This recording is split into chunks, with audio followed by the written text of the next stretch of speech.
Alright guys, and now we are back with another entry in our Community Cast series. In this match, we're going to have a showdown between the High Elves, who shall be led by Aerocrastic, and the Tomb Kings, who are going to be led by Champslayer. So let's jump right into this match, guys, and have some fun. So for the forces of the High Elves, up in the skies they do have two of the Flamespire Pigeons. And I feel like these guys are kind of an unsung hero in this matchup for two reasons. Number one, they have the ability called the Wake of Fire, which you guys probably just know as the pigeon droppings or the fire bombs they have. And they actually do a ton of damage against tightly packed, lightly armored infantry. So for example, if you're able to fly over a Tomb King's blob or just go right down the line of these Tomb Guard or Tomb Guard with halberds, King to catch a Scorpion Legion, the Kepler Guard, they're going to be able to do a ton of damage. And oftentimes, especially in the late game, the battle does devolve into a bit of a blob. So I think that these pigeons here definitely do have a niche in that respect. Number two, they have really good armor piercing and great speed. So if you choose your fights carefully, you get rear charges on Tomb Scorpions, you can go after your Shopti Great Bows. You obviously don't want to be fighting things like the Sphinx up close, but for the most part, you can pick your fights, and they have really good AP, so they can actually grind out constructs, which of course are very common here. Pretty good at hunting your Shopti as well. So the one thing they're also very good at, something I forgot to mention, is that they're pretty good at hunting down Tomb King's lords.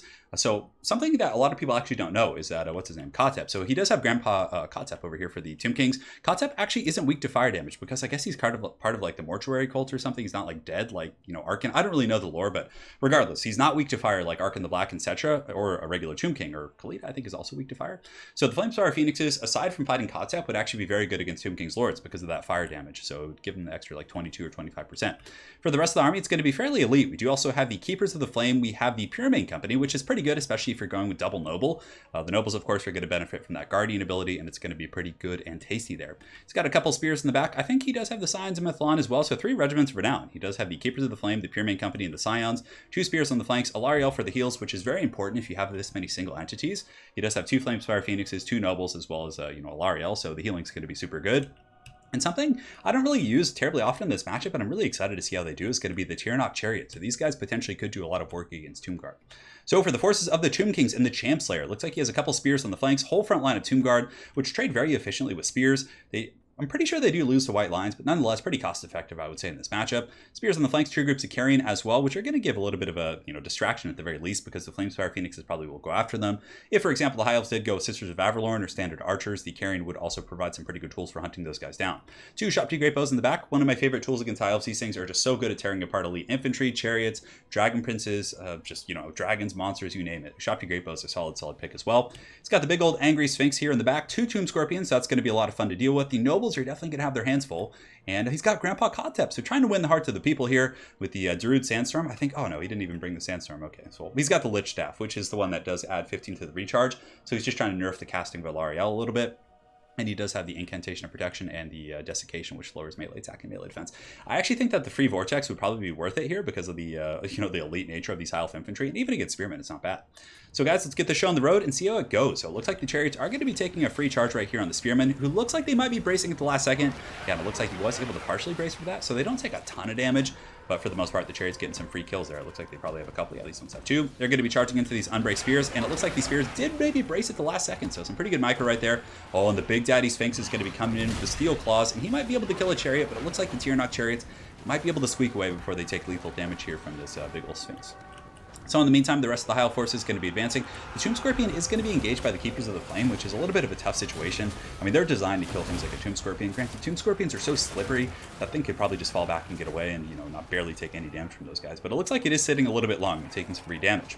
Over on the flanks, the flanks, we do have the Flamespire Phoenixes who are going to be jumping back up in the air. It looks like they did do a bit of a dive on the Ushoptis and killed one model. We're able to kind of shut them down temporarily, buy some time for the Chariots. And the High Elf Chariots are going to be surging into the back line, but it looks like Champslayer does have a Sphinx back there kind of waiting, so they're not able to stay too long, but it doesn't really matter. Chariots are bouncing about very, very well. Beautiful micro here from Aerocrastic. It kind of reminds me of the Everchosen when he was using those Chariots in the very end against Chaos. Beautiful stuff.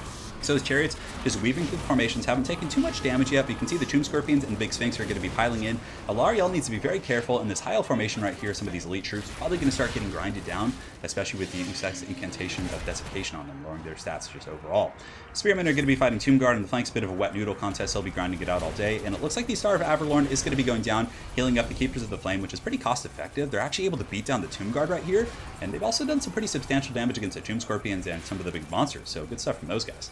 Now the Chariots are going to be pulling back through. Grandpa Kotep in the back needs to be careful. These pigeons up in the skies are quite angry. They've spent a lot of time fighting against the carrion, but the carrion can kind of tarp at them a little bit, but it looks like they're going to take advantage of their speed. 120 against 100 of the carrion. they're going to be coming for that Grandpa Booty right here. So they're jumping in right there, and Kotep's going to get knocked over pretty bad by these angry pigeons. I haven't seen any droppings from them yet, but it could be something we could see in the late game. And the Carrion are going to be chasing the other group off, and yeah, obviously the Flamespire Phoenix could win, but it's going to take them a long time. Carrion actually have pretty good melee defense at 46. So in the ground fight, we have Spearmen still in the wet noodle fight over here. The Keepers of the Flame doing pretty good, up to 50 kills, grinding out this Tomb Scorpion, doing a little bit of damage against the other one, and also killing Tomb Guard. So very, very good value from those RORs right now. That's where like Arc and the Black would have been very punishing, right? With just a big faded unit or something. So the Necro Sphinx is going to be jumping over on the Pigeon to try and free up Kotep, which is definitely a pretty good choice. Chariot's still running amok, 19 kills and 31, so not the most kills, but they've still been a bit of a distraction, have been very annoying, I'm sure. And in the back, we got the Flamespire Phoenix, who is going to be diving on the Ushapti Greyfoes, but it is a little bit surrounded, actually. So the Carrion are poking it in the back. And what is the weapons rank on Carrion? It's actually 40, so you can see this Pigeon is actually taking some pretty big chunky damage from the Ushapti, and he ends up kind of losing that fight in that 3v1 engagement, so he's going to be needing to pull back right here and perhaps choose some new targets. So Kotep's still holding on. He's holding on by a thread here, and he does have his Monster Mash, so he has the Tomb Scorpions, and the Sphinx kind of standing on top of him now, so playing it very conservatively, which I definitely think he needs to at this point, because these Pigeons are very, very good at sniping these Tomb King's characters. Now, the Sphinx is taking a little bit of damage as well from the rear charges of the Flamespire Phoenixes, but if the Sphinx is able to kind of isolate them and get that good juicy fight, it's going to be very, very tough. Nero's Incantation of Protection is going to be dropped on the Sphinx, giving it 44% physical resist. So now pretty much all of these troops, with the exception of the Sphinxes, are going to be hitting it a little bit softer, or the Phoenixes are going to be hitting it a little bit softer. Phoenixes do, of course, do magic damage, so even another cool like niche in this matchup. The fact that they do magic is going to circumvent many of the physical resist buffs of the Tomb Kings. Now in the back, the Chariots are just using their masks and just kind of their bodies to interrupt the Ushapti Greyfoes, probably to take the pressure off some of the big Sphinxes up at the skies. But very good play here from Champslayer, just following them around with the big old Sphinx and cleaving them asunder. It looks like this one Tyrannoc Chariot does indeed lose a model, so you can see that little crew right there gets knocked off. The other one's getting pretty beaten up as well, and it looks like there might be a new Ushapti summon coming in, which I wonder where he's going to send it. I mean, probably sending it into the Pure Main Company, I think objectively would be the strongest, because they don't really have an answer against standard Ushapti. But a very good rear charge coming in, using the speed of these Flamespire Phoenixes to jump into the back of the Skeleton Spears, just to give them that negative 14 leadership, therefore crumbling them that much quicker. But the Ushapti Greyfoes are back online, and it looks like they're starting to do a lot of damage against this Flamespire Phoenix. And here we have a very even battle, guys. Balance of power slightly in the favor of the High Elves, but certainly, you know, far, far from over. So over here, the big Sphinx is able to get onto the Flamespire Phoenix. Some summoned Ushapti actually decided to go here and help out with the Phoenix as well, which if the Phoenix were just a turn and run, for example, the Ushapti wouldn't be able to catch it, so I think they would be more effective fighting against these infantry here. But, oh, pretty good micro there. He's actually using them, he's pulling them back, and he's re-engaging them, using their mass to pin in that Flamespire Pigeon. So we're going to see if the Pigeon is going to get its rebirth right now. That is something that makes these guys very strong. Oh, and he does get it, so it gives him a pretty big heal. Wow, that is such a powerful ability. Oh my god, that's like 3,000 HP on a big monstrous single entity. I mean, that's something that could like change the dynamic of the game, because now this thing's probably going to go away. It's still pretty healthy with 2,000 HP, and it's just going to be a terror in the night for the rest of the game. The other Pigeon, however, did not get his rebirth. He was actually sniped out by the Ushapti back here. They were able to take him out, so it's just going to be that solo Pigeon. Now, imagine if this Pigeon had just died and its proc didn't go off, because there is, I think, a percent chance of it happening. So I think that could have been like spell doom for the High Elves. If they lost this and they had to deal with this like big Death Star, it could have been like a very dire situation. But having this guy around and still healthy, able to chase and pressure Kotep here in the back, is going to be very strong. Now in this main fight, we do have the two Nobles going after the Tomb Scorpions. Very, very good there. They have anti-large, they have armor piercing. Nobles are incredible in this matchup. I always like running the double Nobles, either with the Pigeon Queen or with Teclis for the nets. But anyways, they're able to get in there and fend off the Tomb Scorpions and do a little bit of poking damage against the Sphinx. But it's still going to be a tough fight. The Keepers of the Flame, definitely just some of the MVPs this matchup. These guys have been holding and just killing constructs all day. These Spears still in that eternal wet noodle contest over here on the flanks. And these Ushapti Greyfoes have kind of peeled out, so very, very good positioning here. The Ushapti Greyfoes now get to get free fire range onto the Tyrannoc Chariots. And, I mean, the High Elves have some tools that could pressure him. They could probably send back the Flamespire Phoenix, but even still, if it does come in on the approach, it's probably going to be taking a lot of damage. So the High Elves have a bit of a Death Star now as well. They have the Spears, they have the Signs of Methlon, who are here maybe giving that buff. I don't know if they have enough Winds of Magic. It looks like he's been using his Winds of Magic, so that buff is contingent upon your Winds of Magic, so probably not going to be going off at this point in the game. Alariel has been doing quite a bit.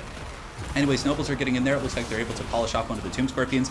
This guy's probably going to be going down right here, and you can see the Tomb Scorpion have fallen, and now there's two more big constructs. So there's this Tomb Scorpion right here. There's the Sphinx who's going to be catching that guy up in the air and just karate chopping him, so definitely not fun for that guy. And this is a pretty tough little High Elf Death Star. I mean, a lot of elite anti-large troops, a lot of armor piercing. The Pigeon in the back is going to be flying in. and potentially getting on Kotzeb. Kotzeb, Grandpa needs to be careful. He's down here with his Pimp Cane, just kind of walking with his Pimp Shamble. But he's going to be getting jumped on by this big angry pigeon. The pigeon looks at the camera just to send a message, but it looks like Kotzeb might actually live here. Yeah, let's go ahead and take a look. Oh, he's taking a lot of damage. And thankfully he's not weak to fire. That probably would have put him down to a really, really dangerous kind of range right there. And you can see the Sphinx is going to be jumping back here and could potentially get some really heavy damage onto the Flamethrower Phoenix and maybe break him. Phoenix does take 400 damage right there. Could take another 200 right there from the Tomb Scorpion, which he does. The Shopty Great Bows are still online. These ones have 3 shots left, or 3 volleys, I should say, and these ones have 7. Granted, these guys only have 7 of their 9 models, and I believe the other ones still have like 8 or 9, give or take. Yeah, it looks like all 9. Pretty crazy stuff. But the Pigeon is pretty low, 900 HP, and the Shopty Great Bows, I'm not sure what they're targeting. I think they're going after some of the elite infantry, like the Keepers of the Flame, who are fighting to the bitter end. These guys have literally 10 models right here, which is pretty incredible. Very lore-friendly. I would imagine, like in lore, they're kind of these unbreakable elites, but they would probably fight to the last man, I would imagine, in lore, just kind of from what Sotex told me about them. So right here, Alariel the Radiant and the Nobles are going to be going after the Sphinx right here, getting some good karate chopping, and you can see the High Elves standing valiantly against this monstrosity of the desert and doing some pretty good work. Even the Pigeon Queen getting in there with her Care Bear staff is going to be slapping these guys up, and it looks like the big Sphinx is probably going to be going down, and at that point it's going to trigger army losses, and the Shopty Great Bows won't really have much else to do. So well played to both players. Incredibly close game. It's hard to say.